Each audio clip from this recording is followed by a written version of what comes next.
Hey guys, so welcome back to Spicy Scoop. I'm here with my dad. You can say hello. Hello. So today I thought I'd interview him about some pretty deep topics since we're getting into the fall. Um, just talk a little bit more on some topics about his life. Some illnesses, have you will. I don't know. And we're just gonna learn a little bit more, okay?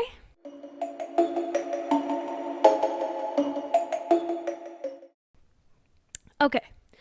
So, first of all, let's start off with the fact that you had cancer. Had, Yes, yes. had. Okay. Let's hear a little bit about that. Tell me about your story. Like how did you find out? Oh my goodness. Um, I was actually at work, and Really? yes, I was at work, and I got this cold feeling, this flash, dizziness, pain, a pain in my groin area.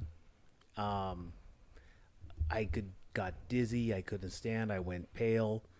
So coworkers were like, "Oh my gosh, something's not right." He went and got my manager, and he's the one who actually took me to the hospital, to the Wow. clinic actually, and that's when they started checking me out, and that's where we first found this. That's really interesting. Actually, I had no idea. I thought you just kind of found out when I was born. No, no, this actually happened a couple months before you were born, Hmm. and they started looking, and maybe we should say that what kind of cancer. Okay, yeah, go It ahead. was it was testicular cancer. Okay, yeah. Testicular cancer. Yes. Yeah. And um, so actually, for a month, I was actually being treated as if there was an infection. Oh. Antibiotics, steroids to bring down the swelling. Um, though the pain which caused it is because there was a lump on the testicle, and what they're thinking it happened is it twisted on me. So just walking, bumped, and the thing twisted around, and that's what caused the pain. Wow. That's why I went in. That's why I started getting looked at. So they started treating it as if it were an infection. And then, so you got like the actual diagnosis It was after? after a month of being treated. Mm-hmm. I went in again. Um, I can't remember if it was a CAT scan, a CT, an ultrasound, whatever test it was. Hmm. He actually looked at it and said, "Well, there's a lump." And the radiologist who looked at it, he actually said, "Well, there's three things. One, you've always had this. Two, it's infection. Three, it's cancer." Wow. Well, if you always had this, you would know about it. We've been treating you for an infection for a month and nothing has changed. So we need to take a look at the cancer, if it's cancer. So, Wow. yeah, I had to go into another doctor, a specialist, a urologist, and have him take a look.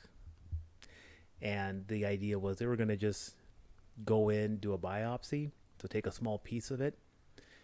The urologist said, "No, we don't do that. We just remove the testicle completely and then we cut it up and take a look." Yep. Wow. Um, okay, that's interesting. Um, so when you first like heard the word cancer, like what came to your mind? Were you like freaking out? There's a period of disbelief. Mm-hmm. This can't be. What are you talking about? Freaking out? Not really. It's more of a, are you sure? Mm-hmm. That can't be right. What are you talking about? It's a denial more so right away. And then once it like sunk in, was it scary? I can never remember really being scared or worried. Mm-hmm. Um, the the hardest part is how it affects everyone around you. Mm-hmm. Um, I mean, mom had to be there and go through this with me. My parents, you know, her parents, brothers and sisters, and all the other people around me. That's really where it's hard because they're the ones that are scared and worried. I don't have a choice in the matter. I was gonna say like, actually, that's really interesting. just saying like everyone else is scared, but you can't choose, therefore you just accept. Yeah, yeah. That's That pretty is much how really it goes. interesting because I always felt like if I ever like felt that, heard that or whatever, I would be thinking about myself like morbidly, like, okay, this, or I'd be denying it and like fighting it, trying to get rid. I don't know, like that's Well, interesting though. you have to keep in mind, one, the doctors did say that if you're going to have cancer, this is the kind to have. It's easy to treat. Oh, It's a nice. rare cancer. There's only, my number, that was 20 years ago, so 22 to be exact. um, it's like what, 10,000 cases a year only, so it's not like that common.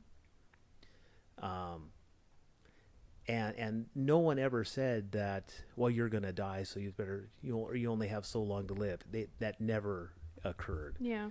So I think the fear is that people hear that you have cancer and everyone immediately thinks Yeah. you've got one foot in the grave. What are we gonna do? Mm-hmm. But that never was the case with us. It's always in the back of your mind, yeah. But there was just, it never really occurred to me that that could happen. Did you know what might have caused it? Or did it like just like when you need knee surgery? Well, maybe it's because you popped your Achilles at our wrong bone or whatever. But you know what I mean? Like, was there something to cause it? No, I mean, to be honest, my side of the family, cancer, illness like that, it's really unheard of. Mom's side of the family, it's like everyone's got it. So it was. I mean, this doesn't make any sense. Why should I get this? Your mother's healthy as a horse, never has a problem. Me, I'm the one with all the struggles. It just, yet her family history is fraught with it on both sides of her family. And mine, not really. No, nothing like that. That's interesting. It's the wrong way to be a trailblazer. Okay, so along the lines of people like reacting, when you first told, well, who did you tell first? Your mom. And what happened? What'd she say? Was she like, It's really hard to remember exactly what was going on because when I saw the radiologist, it was just before you were born or just after you were born. I can't remember. And so we had a newborn baby, and then we find out this. and two more kids? And your two older brothers, yeah. And they were young too. So it's kind of a blur what all happened in the last 2 weeks of November. Yeah. Except and then Thanksgiving was coming up on top of it all. And then it was immediately after Thanksgiving is when I had the surgery to get the testicle removed. Okay. Well, I guess, so if you got it removed, did you still have cancer? They're not. I mean, that's one of the things. Anytime they find a tumor, the idea is if we find it soon enough, you remove the tumor. Hopefully, we got everything there. If cancer, and this is always a danger with any cancer, you try to catch it as early as you can. You can remove it, and hopefully that takes care of it and it's gone. If you don't find it soon enough, then there's a risk that it'll move to another body part and another body part. And with testicular cancer, yes, it's very survivable if you catch it early. The fear is that if you don't, then you run the risk of it spreading throughout your entire body and your lymph nodes. So removing the testicle was the first step.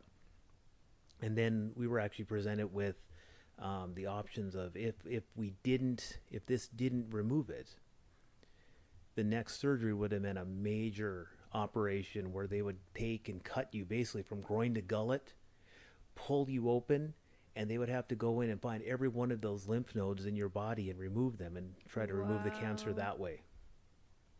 Wow. So Yeah, if you wait too long, Yeah. it could be a major undertaking, and it's a major surgery. So how did they know that the cancer was gone? Or like, because I know Well, you did chemo and stuff. yes. So what happened then? Well, so basically, they were pretty confident that they got it early, so there shouldn't be an issue. But what if we didn't? And that's why we underwent chemo, was to try to make sure we kill everything, and that it doesn't get a chance to spread, or in the off chance it did spread, we'll catch this.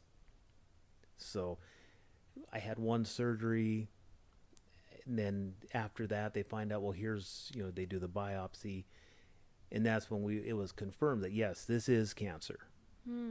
This is a malignant tumor. After that, it's okay, well, what's our next step? And our next step was chemo treatments. And if that was been unsuccessful, then that's when you have to go undergo the next major surgery. So what was chemo like? Oh, well, there's part of me that was one of the easiest, best times of my life. I mean, no other time in my life have doctors and nurses ever come up to me and asked me, how are you eating? Make sure you're eating. Please eat some more. Make sure you're eating. I've never had that problem, so it was probably the best time. Going into it, what we were told is, so I would go in on a Monday. They would hook me up to an IV. I would sit in a chair for 8 hours. And 8 hours? 8 hours, yep. And they would be pumping me full of this different drugs. And then at the end of those 8 hours, they flush it, and then you get to go home and then come back the next day and do it again. So it'd be a week on and then 2 weeks off. Wow. So no job. Oh yeah, kind of. There was no job at that because of it. Luckily, TMI, where I worked, they were really good about helping and being supportive of all of this. And I was able to have a leave time. I had leave time built up, and then other people donated leave time to make sure that I would still have a paycheck coming in. That's so sweet. Wow. I thought it was going to be a great time. I mean, I'll read, I'll watch TV. Did you read? Or were you The tired? very first day, yeah, you watch TV, you read a book. And then after that, you would sit down or at least I'd sit in the chair, and I'd fall asleep, and the 8 hours would go by, and it's time to be done. Wow. Did you feel miserable at all with the chemo? Because in Walter and Breaking Bad, throughout the show, he just seemed miserable. And Kale's wondering if he felt miserable while on chemo. Miserable, no. Tired, yes. So a typical day would be go in, get hooked up, sleep in the chair for 8 hours, take a nap on the way home, driving an hour and a half, get home, take a nap. So you did a lot supper. of sleeping because it was a lot of exhausting stuff? Well, these drugs are pumping through you, and they're killing everything. So it's destroying the good cells and the bad cells. So infection is something you really have to watch for. And any sickness, your immune system has been killed, and to try to kill the cancer as well. Oh yeah, I slept. I would sleep at night. I would sleep on the trip to the clinic. I would sleep at the clinic. I would sleep on the way back from the clinic. I would take a nap at home, eat supper, and then again go to bed. So you didn't have a lot of energy either, just to in sense of hanging out with the family, you know? No, there was none really? of that. That week was hard. And then you get a week of recovery.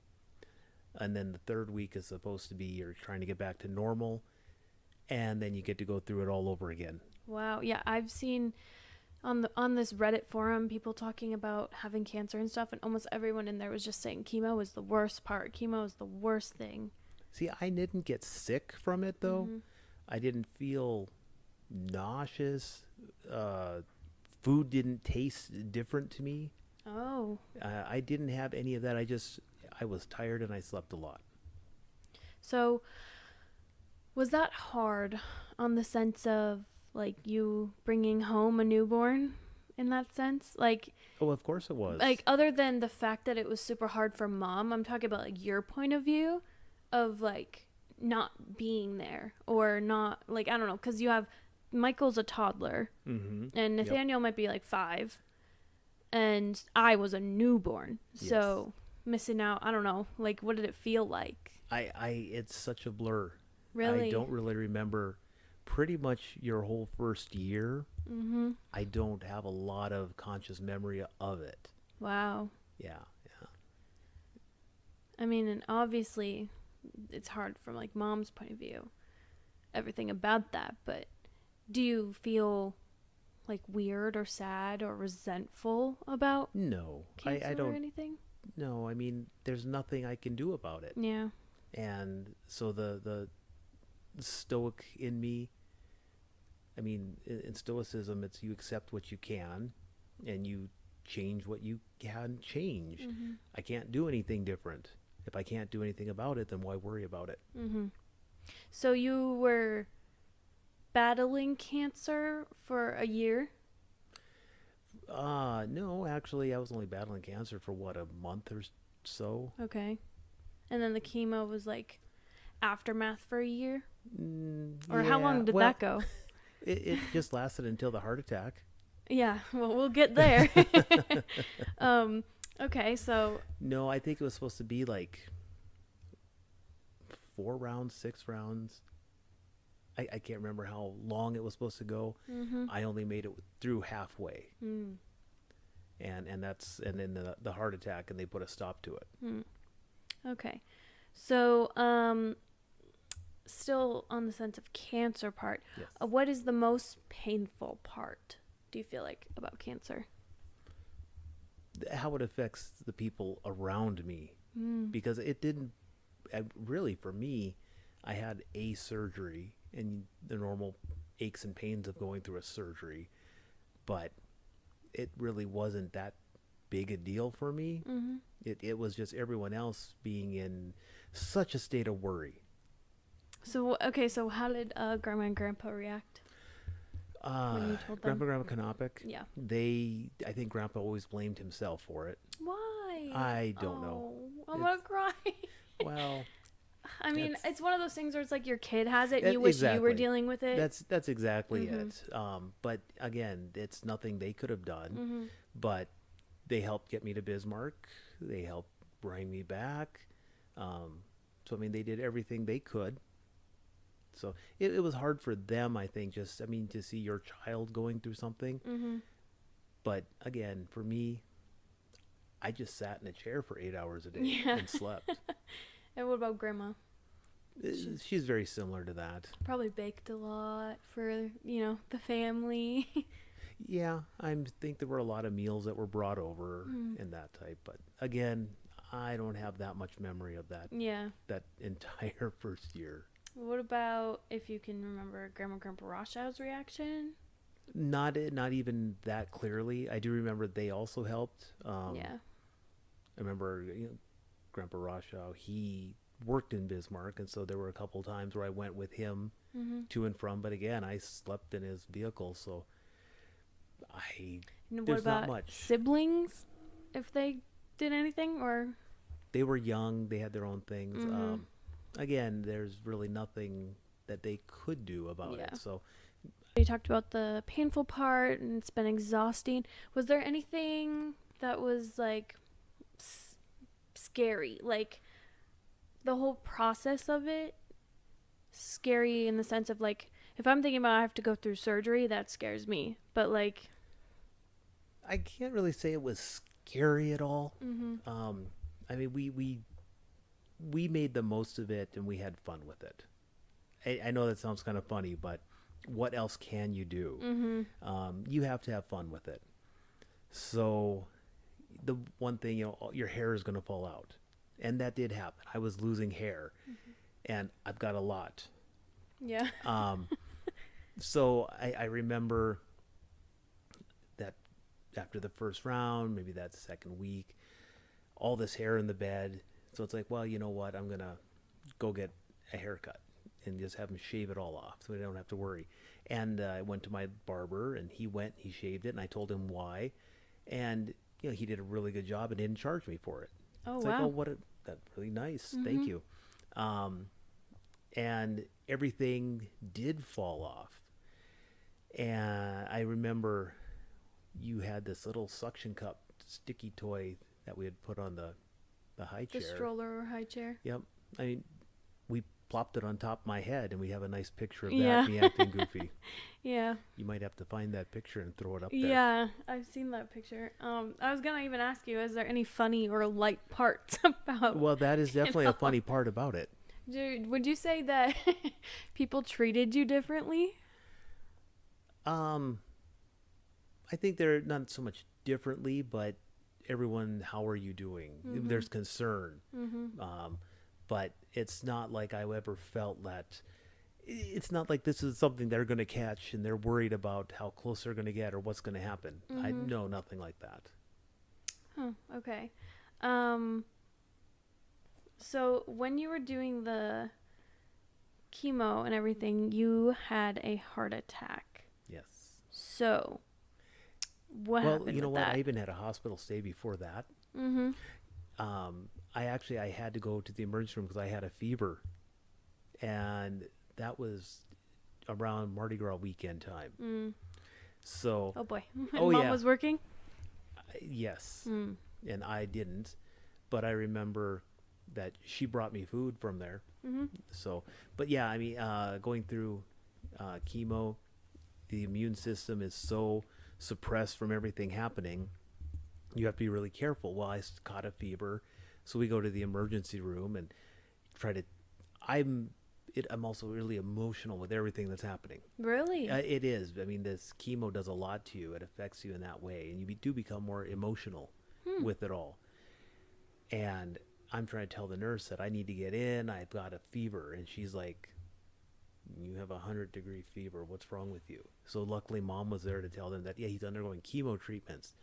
And then it was like, "Oh, well, let's get you back here then."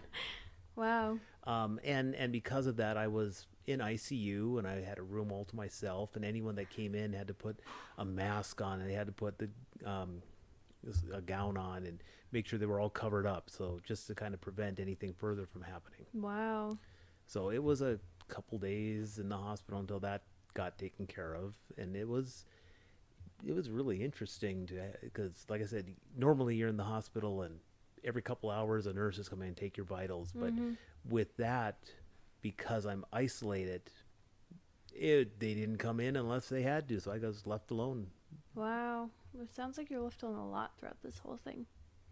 Like, obviously nobody's going to sit there for 8 hours with you during your chemo because, gotta go to work, gotta go whatever, right? So you're just sleeping 8 hours. Like, you're alone. I have no idea. Like, if Grandma Kanapa came, I would assume she had a book. Oh, yeah. Or she was doing there. something, but I have no idea what they did. Like I said, I was sleeping. Yeah.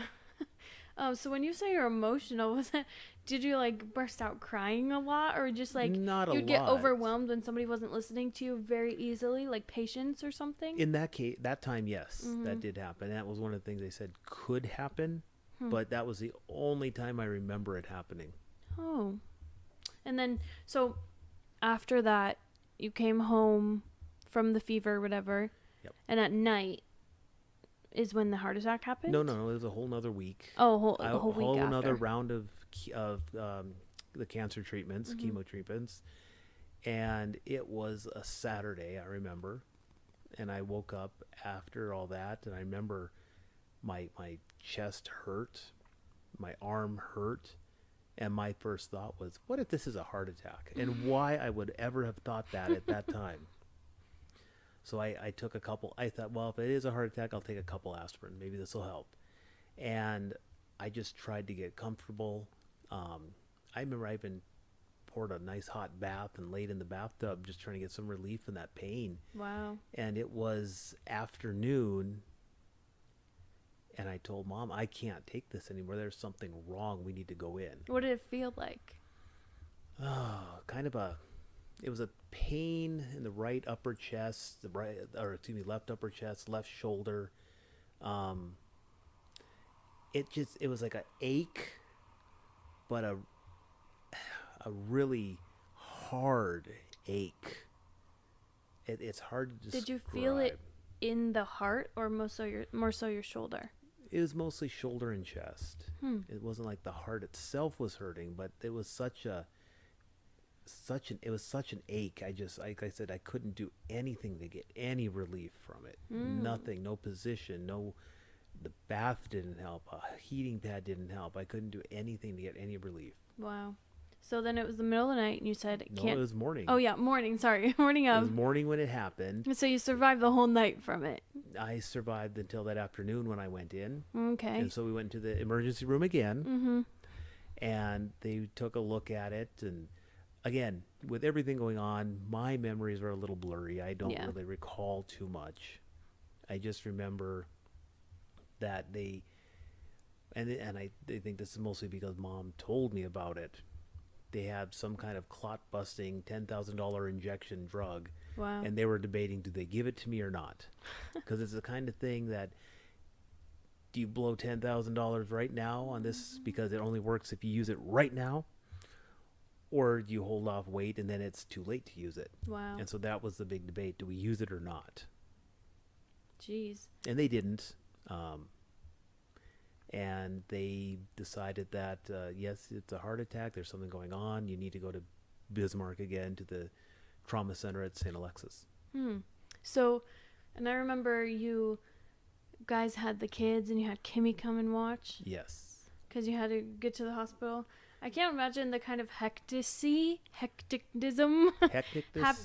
happening while How like hectic it you're was? just like, Mom, I can't go, like I can't do this anymore. Let's go. And so it's like, let me call Kimmy, make sure she comes here. Well, it wasn't. I don't think Kimmy was even the first choice. It was anybody that could like come watch you guys. Grandma, Grandpa, none of them are Yep. available. This, that. Kimmy, our daycare lady, came over and watched us. Yes. And babysat us, and Yep. you yep. just went to the hospital. Wow. And I do have a memory of getting into the car, and barely having a coat or anything. It's just, let's go. Oh, because it was winter? It was winter. It's been like January, February. Oh, yeah, Mardi Gras kind of Yeah. vibe. Okay, yeah. Wow. Yeah, Just but in like, let's go. February, I think. Jeez. Okay. So with the heart attack, and then after you went to Bismarck, they didn't know what to do. And They did treat me there, and they were looking at it. And then the big debate is, what caused it? Why did this happen? Mm-hmm. And the cardiologist thinks that the chemo treatments caused it. The oncologist said there's no way that the chemo treatments caused this. So nobody really knew what was going on. What had them perplexed is that it looks like I'm doing okay, even though I've just had all this. Mm-hmm. And they did all their tests, and it's like you can see all the damage to the heart, but yet it seems to be working the way it should. And so they're looking into it, and they're trying to find out what happened, what caused it, what's going on. And then that's when they didn't know. They didn't know. They couldn't find anything, and they're like, you know what, we don't know what's going on. We're going to send you to Mayo Clinic, and they can take a look at you. Mm-hmm. And we're like, okay, we'll go another 8-hour trip and go to Rochester, Minnesota, and all right, we'll let Mayo Clinic take a look at me. And that's when they only brought me, because I was a newborn. Yeah, what, 3 months old? I guess so. 2 months old, something like that. And you went, and then they did tests. Yeah, we went to Mayo Clinic. They did all the standard tests, MRI, CAT scans, X-rays, EKGs, ECGs, echocardiogram, whatever it was, blood works.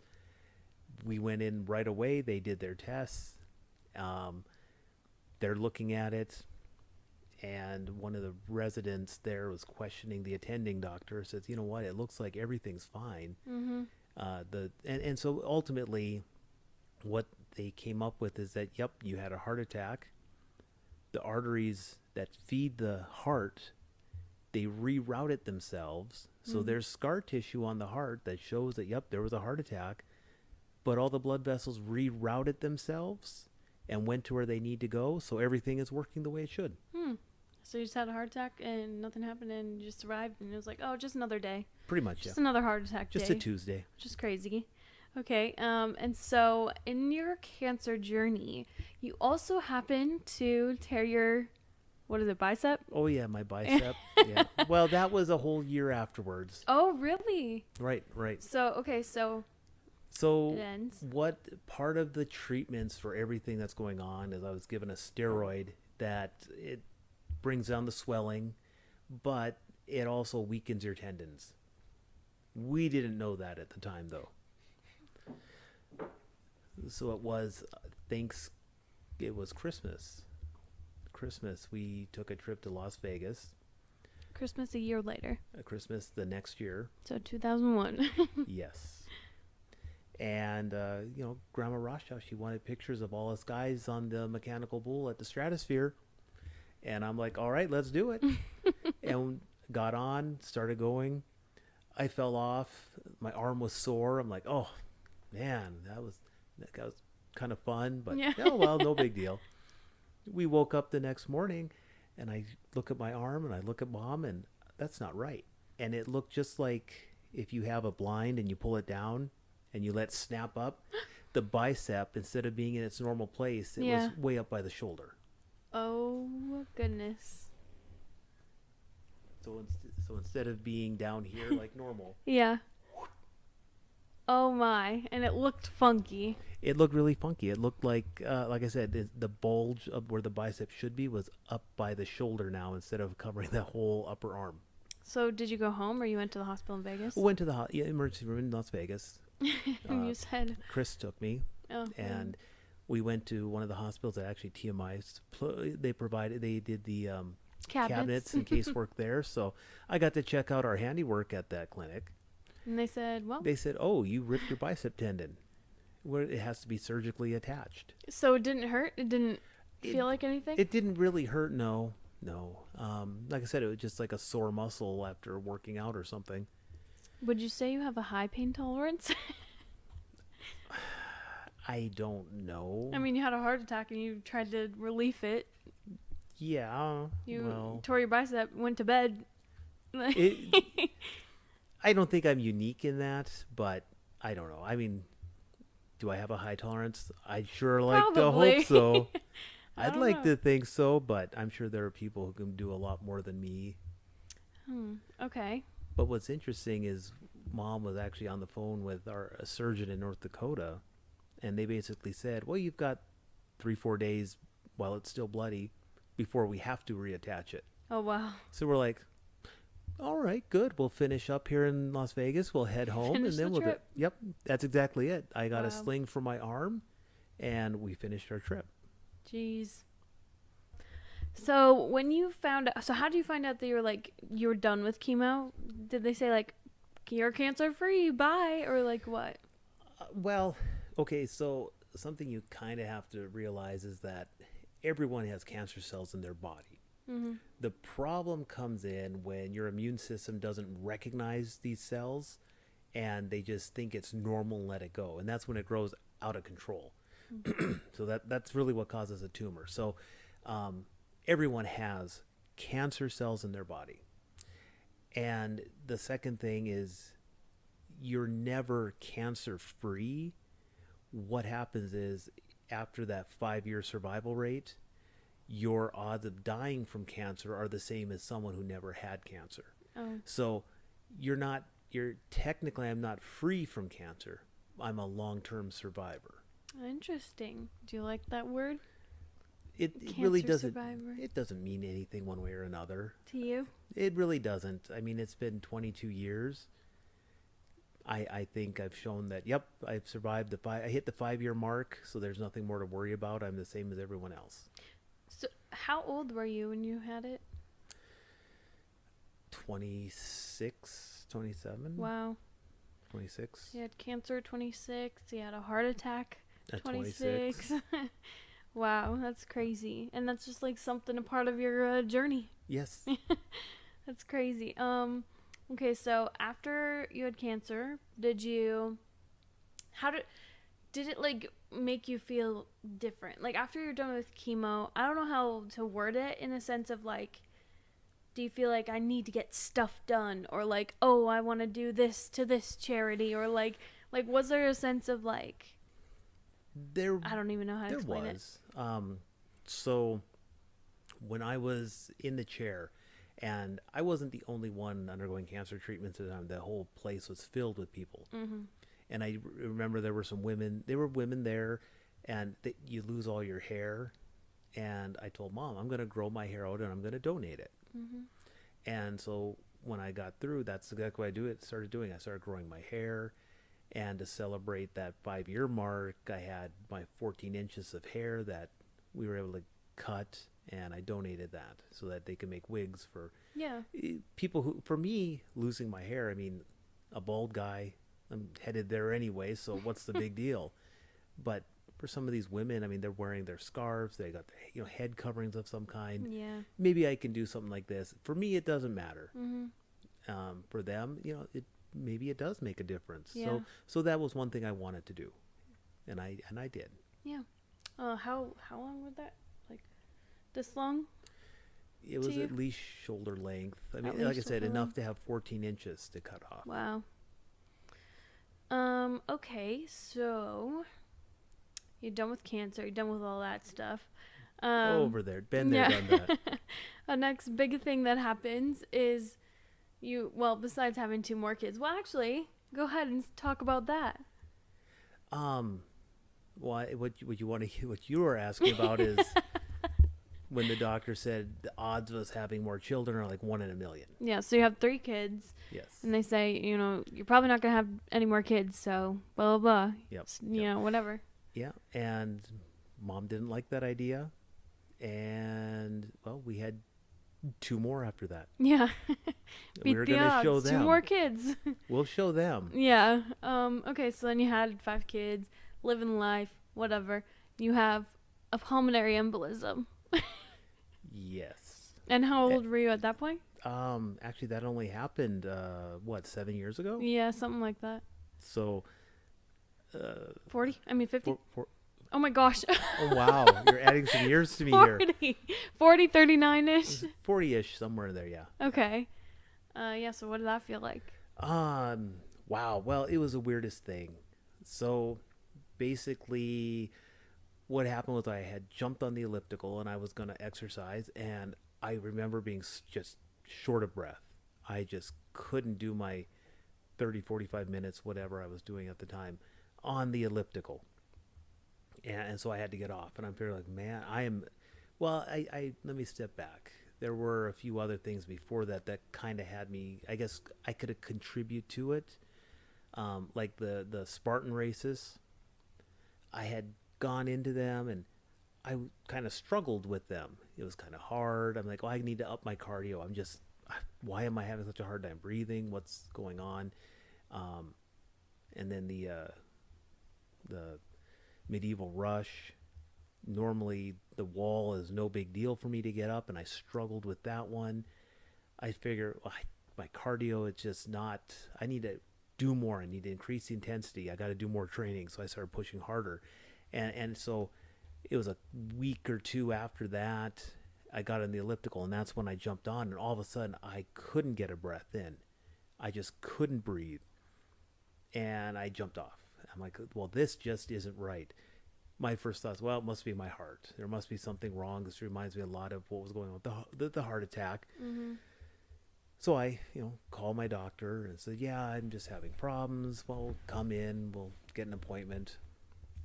And so they looked at it, and they're like, well, her initial looks were like, everything seems to be going okay. We'll schedule a stress test. And so I remember it was just before the 4th of July.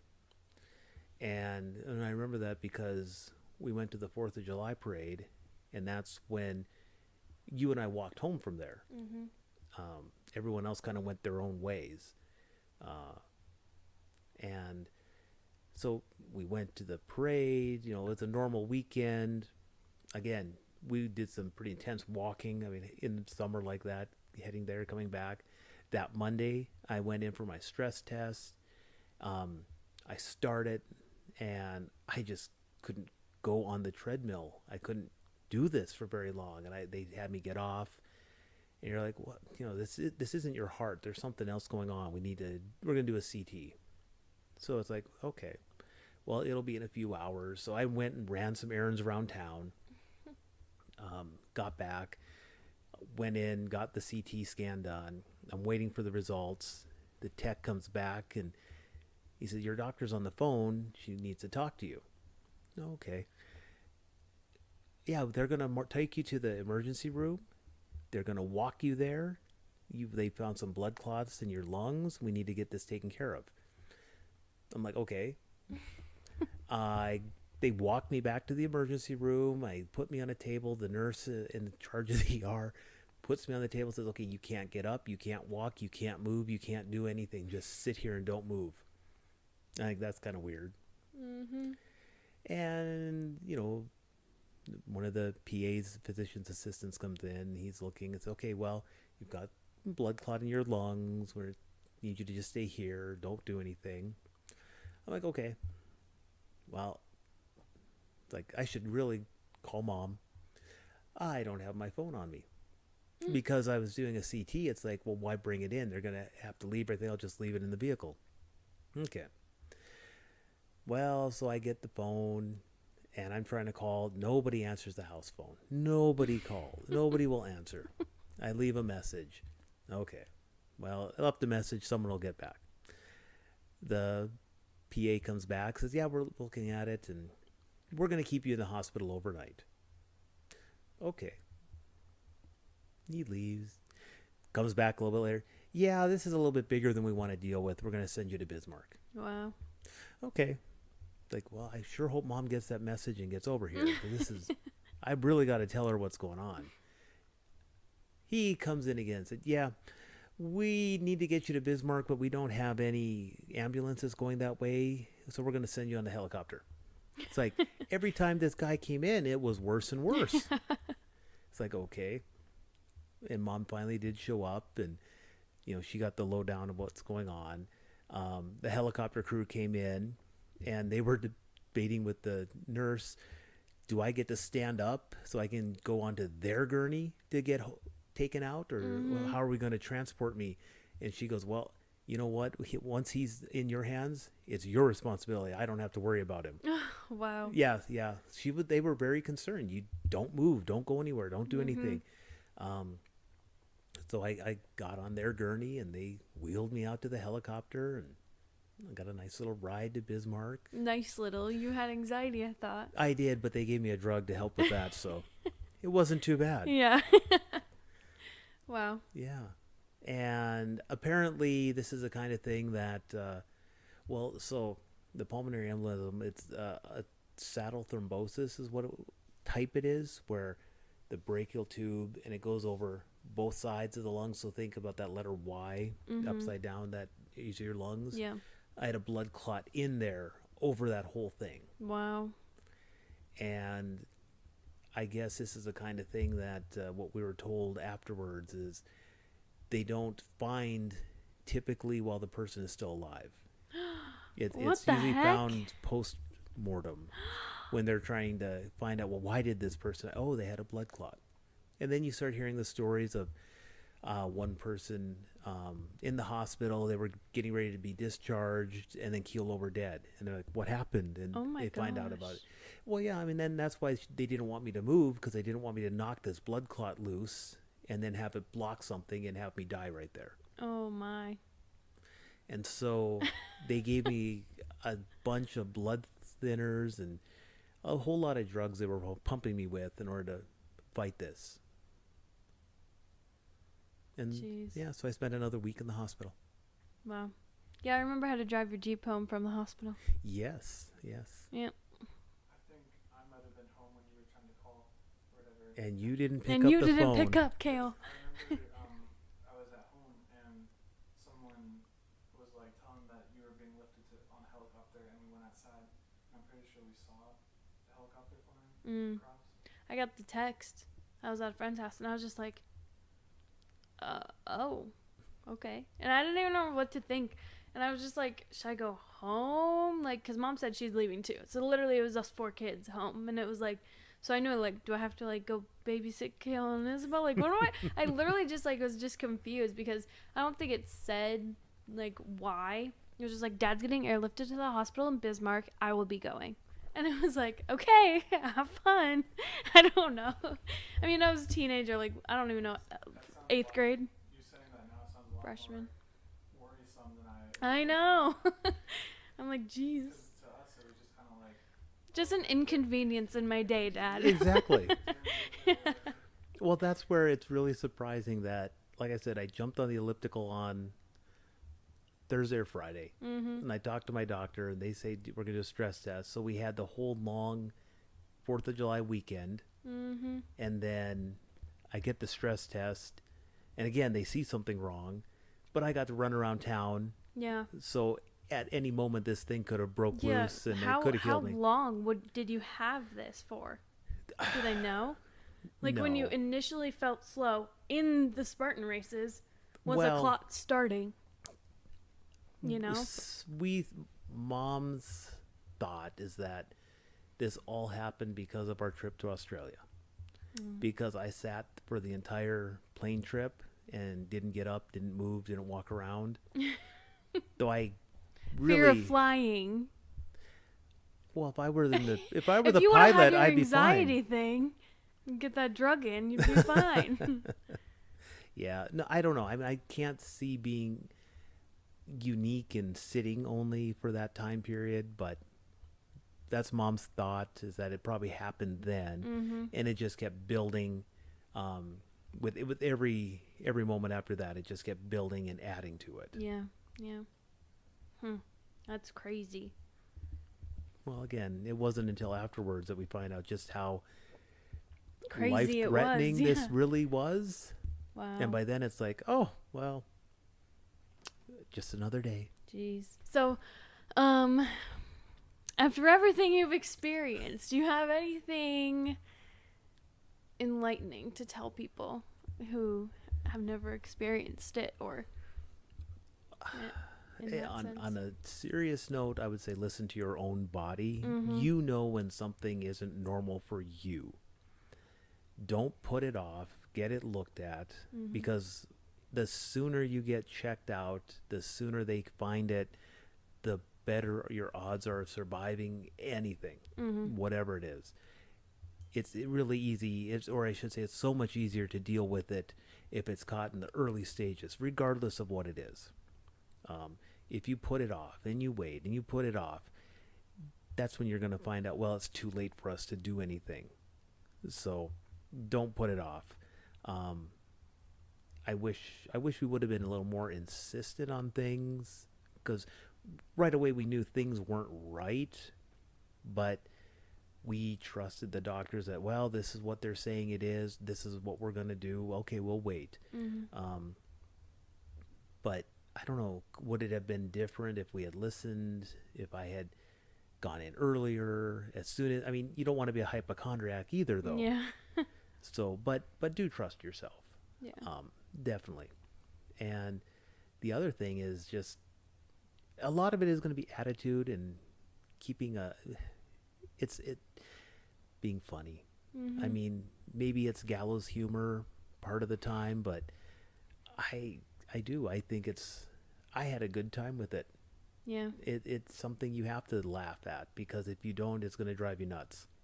That's something that Mr. Kovash at Trinity would always say, because he would talk about cancers and stuff like that, and he would be like, it's all about attitude. If you're staying positive, like, you're gonna create more positive and like whatever. And he always said that. He was always saying that stuff about anything. I think it was a health class, so I guess that makes sense. We watched a lot of movies, so. But yeah, he said that a lot.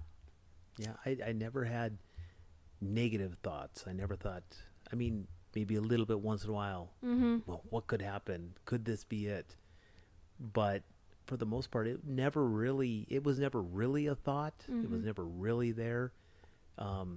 It was, like I said, when I find out you're going to go through chemo, I'm like, oh, the books I'll get read. Yeah. All the writing I'm going to do. This is great. Didn't work out that way, but Mhm. I never thought anything other than well, what can I do? What's the positive I can take from this? Yeah. Do you feel like there's any like lasting effects that whether it was the cancer or the heart attack or the pulmonary embolism or the bull ride? Like, is there any like lasting things? Because like you said, when you have a heart attack, there's a scar on your heart. Right. So, Lasting things. I mean, I've been living life fully since then. I don't let it hold me back. I've done additional Spartan races. We went skydiving. yeah. We go hiking. I haven't stopped what I'm doing. So it's not like I'm letting it hold me back from anything.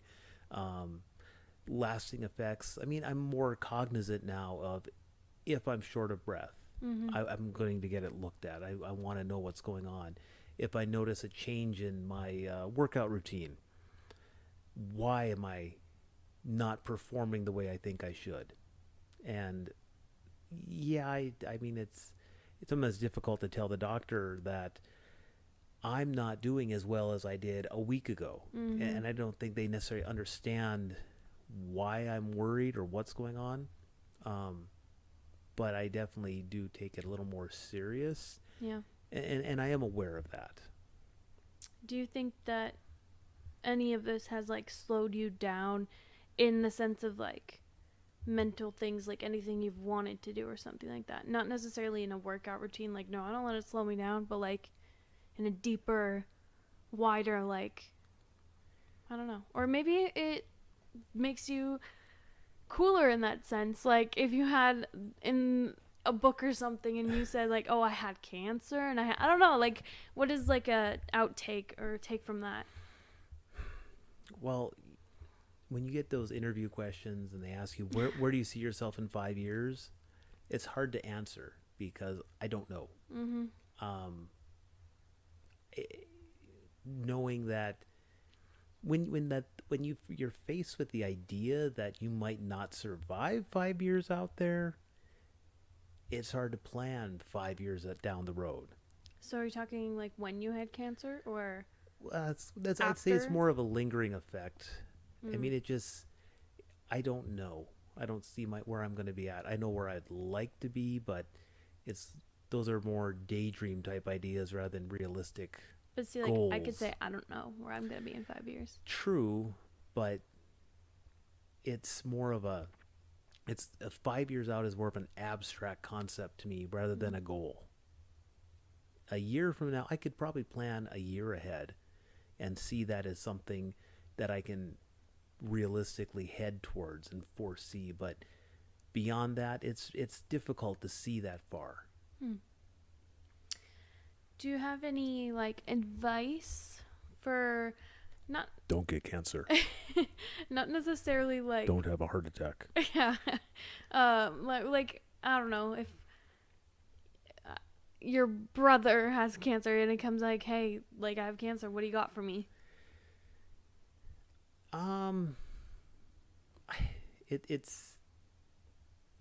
It's difficult to really give advice because I think when you go through these, it's unique and it's personal.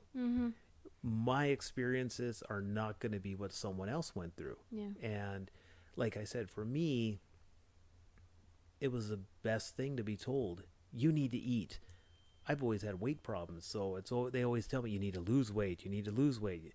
Now suddenly, first time in my life, only time in my life, I'm being told, eat. I'm like, yes, I can. I have to. Get me the triple cheeseburger because I have to. Not my fault. Doctor's orders. Of course, they probably didn't really want me to eat that triple cheeseburger. Yeah. But, so again, it's really personal. Like for me, I look at it and I can joke about it and I can have fun with it. Other people, I think it maybe it is traumatic. Yeah. Maybe it is something that really is hard to wrap your head around. Can I offer advice? I mean, I can tell you what I went through. Yeah. I can tell you how I dealt with it. Listen to this. Yeah, but I can't tell you what you're going to go through. Yeah. because everyone goes through it. It's different for everyone. I feel like if I had cancer, I would go to someone who had cancer that I knew, be like, prepare me. You know? Well, I mean, there's just the general things that the doctor will tell you. Like, if you go through chemo, you're going to lose your hair. Yeah. Well, not everybody does, Yeah. but a lot do. Mm. So even then, it isn't a guarantee you will. You might. But okay, so now maybe changes some fashion ideas. Mm-hmm. Like I said, for me, well, I've got a bald head. Let's put the sticky toy on there, Mm-hmm. and we'll get some goofy pictures. So has the, like, not necessarily just cancer, not just heart attack, but also pulmonary embolisms, like, in timeline to now, has it given you a different outlook on life, more so positive, like, rather than you sitting here being like, I mean, there's always that lingering 5-year plan, but how about like an aspect of life, like each day I'm just gonna push through, or like, I don't know. Yeah. It's hard to Does say it give that. you different? Well, I don't know if it's really because of that, having gone through and survived all this, Mm-hmm. or is it just me and I have a positive outlook on life to begin with? Mm-hmm. I don't know. For me, I still have dreams and I still have things I want to do. And I accept the things as they are. If I can't control it, I'm not going to worry about it. Yeah. If I can control it and I can do something and make it better, I should do that. So if something is happening and I have no control over it, Mm-hmm. I'm not going to sweat it. Okay. Well, that's some good advice to live by, I suppose. It is. Yeah. And I mean, really, and it applies to anything in life, not just cancer or heart attack, but you have a flat tire. Well, it happened. I can't do anything about it, so let's go with it. So what do? Well, I can change the tire. That's something I can do. Bad grade on a test. It's like you already took it. You already It's took already it. there. Learn from what you did and go Exactly. forward for what you can change now. Your next test. Yeah, actually, Yeah. maybe study a little harder Yeah. next time. Yeah. Maybe ask the teacher for extra credit. Mm-hmm. You know, do the things you can do. And what happened and you can't have it. It's like a rainy day. Mm-hmm. I can't control if it's going to rain or not. So I'm not going to worry if it's rainy or sunny. Do you think you had a good support system throughout all of this? Oh, definitely. Yeah. I mean, like I said, work. They definitely supported and made sure that, the leave time donation, there were people who cared and were Yeah. giving up leave time so that my family was taken care of. Mm-hmm. Mom was right there every step of the way. Both sets of grandparents for you. Yeah. Everyone was there helping out. The daycare lady, your barber. Yeah. That's crazy, yeah. I mean, we even had a fundraiser, Indian taco meal, and huge turnout. Wow. A lot of people came to that at Trinity, which I'll admit I was a little annoyed because I'm sitting there trying to eat my food and people keep wanting to come up and talk to me. That's grandma for you, getting everyone to show up. I totally forgot about that. That's awesome. Yeah. Yep. Oh, well, Dad, thank you for joining me and sharing your story. Yeah. Anything else you want to add that you feel like you didn't get to say? No, and I think this was a great discussion, and Yeah. I look forward to having future discussions with you. Yeah, me too. Thank you for watching, and catch us next time. Bye.